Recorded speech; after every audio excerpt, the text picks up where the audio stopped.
And French authorities are investigating what appears to be the first known case of physical manipulation of real-world infrastructure to win prediction market bets separately.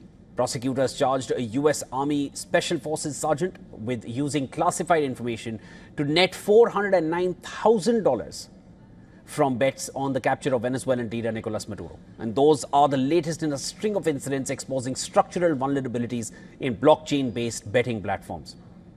Meteo France filed a police complaint just last week after detecting suspicious temperature spikes at Paris Charles de Gaulle Airport, and that coincided with highly profitable, well-timed bets on Polymarket.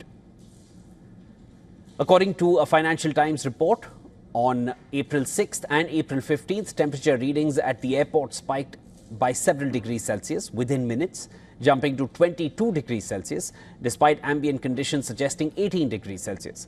Now, that triggered payouts to traders who had bet on those exact readings. One wallet made $13,990 on a stake of less than $30 after betting that Paris temperatures would hit 21 degrees Celsius. Another wallet turned $119 into more than $21,000 by betting that temperatures would exceed 18 degrees Celsius.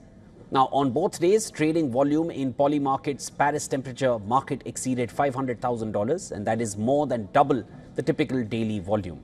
Members of an online weather forum who track data almost in real time first flagged the anomalies on April 6th, but initially assumed sensor glitches. Polymarket has since switched its Paris temperature resolution metric from Charles de Gaulle to Paris Le Bourget Airport. But the platform has not cancelled the resolved contracts for refunded bets. Now, the French case broke as prosecutors unsealed an indictment against U.S. Army Master Sergeant Ken Van Dyke, a communications specialist supporting the Joint Special Operations Command. According to the indictment, Van Dyke placed more than $33,000 in bets on Polymarket tied to the Maduro capture operation. And that was within hours of President Trump's January 3rd announcement that Maduro and his wife had been captured and flown out of the country. The bets generated $409,000 in winnings. The incidents highlight a fundamental tension in prediction markets.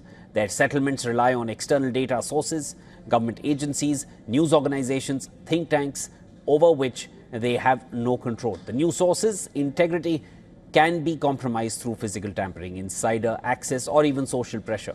Polymarket does not require most accounts on its international site to provide identification documents, and that means that the company itself may not know who is behind a given bet.